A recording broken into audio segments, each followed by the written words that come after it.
நண்பர்களே, அதாவது நேத்து ஒண்ணு பதிவு பண்ண வகுப்பு சட்டம் வந்துச்சு. வகுப்பு சட்டம் வந்த உடனே ஒரே நாள்ல தமிழகம் முழுவதும் தமிழக வெற்றி கழகம் போராடினாங்க. அந்த போராட்டத்தை ஒரு மீடியா மேனேஜ்மெண்ட் சொல்லி ஒரு கிண்டல் பண்ணாங்க. ஆனா தமிழக வெற்றி கழகம் தான் முதல் முறையாக போராட்டத்தை அனௌன்ஸ் பண்ணது. அதை யாராலையும் மறுக்க முடியாது. அதோட சேர்ந்த தலைவர் கேட்டாரு, இதுக்கு என்ன பர்மனன்ட் சொல்யூஷன்? அவர் அவ்வளவு சொல்யூஷன் அதுதான். அவர் பொறுத்த வரைக்கும் சொல்யூஷன் என்ன, முடிவு என்ன? கபட நாடகமா ஒரு ஆர்ப்பாட்டம் பண்ணக்கூடியதல்ல. உடனே நேற்று டிபேட்ல பேசுறாங்க, இல்ல அபிஷேக் மனு சிங்வி அவர்கள் தமிழக வெற்றி கழகத்துக்கு வரல. நேத்து தானே அவரை வச்சு ஒரு விழா நடத்துனீங்க எங்களுக்காக. அவர்கிட்டயே போன் பண்ணி கேட்க வேண்டியது தமிழக வெற்றி கழகத்துக்கு சார்பா அவர் ஆப்பியரன்ஸ் ஆனாரா இல்லையா அப்படின்னு. என்ன ஒரு பொய்யுரைகள்!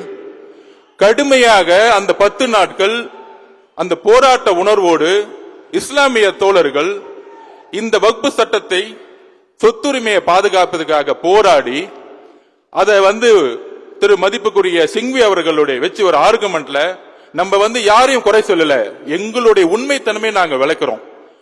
ஆனா ஒரே ஒரு கேள்வி கேட்கிறோம். அது தலைவர் எங்கிட்ட கேட்டார், இன்னைக்கு மதியானம் வரும்போது கேட்டார். என்ன கேட்டார்னா, அதாவது சிஏஏ சட்டம் வரும்பொழுது எல்லாரும் எடுத்து நின்னாங்க இஸ்லாமிய சகோதரர்களுக்காக. கேரளா கவர்மெண்ட் ரெசல்யூஷன் பாஸ் பண்ணாங்க.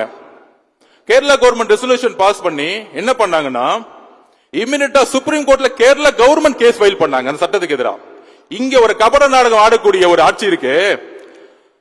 மாநில சட்டமன்றத்தில் ரெசல்யூஷன் பாஸ் பண்ணாங்க, ஒத்துக்கிறோம், உங்களுடைய ரெசல்யூஷனுக்கு வரவேற்கிறோம். ஆனால் ஒன்றிய அரசால் ஏற்படுத்தக்கூடிய சட்டம் மாநிலங்களிலும் மக்களவையிலும் நிறைவேற்றிய பிறகு, ஜனாதிபதியால் கையொமிட்ட பிறகு சட்டமன்றத்துடைய ரெசல்யூஷன் செல்லுபடியாகாது, அழுத்தம் கொடுக்க முடியாது. ஒரே தீர்வு போராட்டம், இல்லை என்றால் உச்ச நீதிமன்ற தீர்ப்பு. எங்களுடைய தலைவர் உச்ச நீதிமன்றத்தை நம்பினார். அதனாலதான் நாங்கள் இந்த வெற்றியை பெற்றோம். எங்க தலைவர் வழியில் ஒரு கேள்வி கேட்கிறேன், ஏன் தமிழக அரசு வகுப்பு சட்டத்திற்கு எதிராக இந்த கேஸ்ல ஜாயின் பண்ணல? இன்றைக்கு டிபேட் நடத்துங்க. தமிழக அரசுடைய நோக்கம் என்ன? தைரியம் இருந்தால் தமிழக அரசு சொல்லட்டும். ஏன் தமிழக அரசு இந்த கேஸ்ல இஸ்லாமிய தோழர்களுக்காக வகுப்பு சட்டத்திற்காக ஏன் இந்த கேஸ்ல கேஸ் ஃபைல் பண்ணல?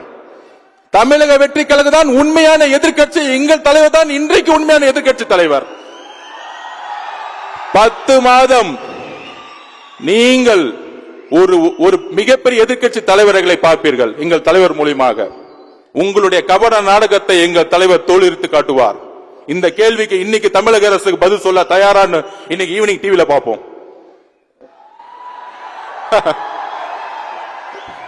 நமக்கே அரசியல் கத்துக் கொடுக்கிறாங்க, அதுவும் நம்ம தலைவர்கிட்ட. யாருக்கிட்ட? அண்ணன் சொன்ன மாதிரி லியோ லியோ லியோன்னு வந்துட்டார்ல.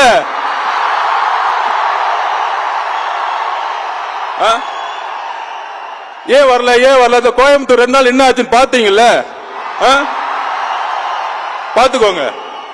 இன்னும் தமிழகம் முழுவதும் எப்படி இருக்குன்னு பாத்துக்கோங்க. காவல்துறைக்கு ஒண்ணுதான், தயவு செய்து பாதுகாப்பை மட்டும் ரெடி பண்ணி வச்சுக்கோங்க. மக்கள் பாதுகாப்பு, எங்க தலைவரோட பாதுகாப்பு நாங்க பாத்துக்குவோம். மக்கள் பாதுகாப்புக்கு எங்கள் தலைவர் வரும்பொழுது மக்கள் பாதுகாப்புக்கு தமிழக அரசுதான் காரணம் என்பதை நாங்கள் இப்பொழுது பதிவு செய்கிறோம். ஏதோ ஒரு தவறு நடந்தால் உங்களுடைய சூழ்ச்சிகள் மூலம் எங்களுக்கு கெட்ட பேரை நீங்க உருவாக்க முடியாது. அதை நாங்க இப்ப பதிவு பண்ணிக்கிறோம். எங்க தலைவருடைய பாதுகாப்பை எங்களுக்கு உறுதிப்படுத்த தெரியும். செய்திகளை உடனுக்குடன் தெரிந்து கொள்ள உடனே சப்ஸ்கிரைப் பண்ணுங்க.